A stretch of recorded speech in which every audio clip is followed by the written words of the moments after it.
And today we will talk about how to fix or how to solve the problem of a banned account on Google Maps. You will click on settings. In this page you can click on apps, default apps, app settings.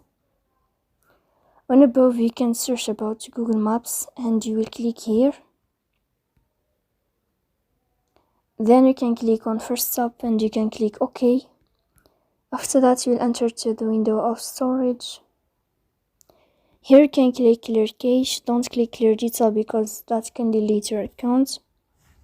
In the end, you can turn off your Wi-Fi and you can turn on your Wi-Fi again to fix that problem.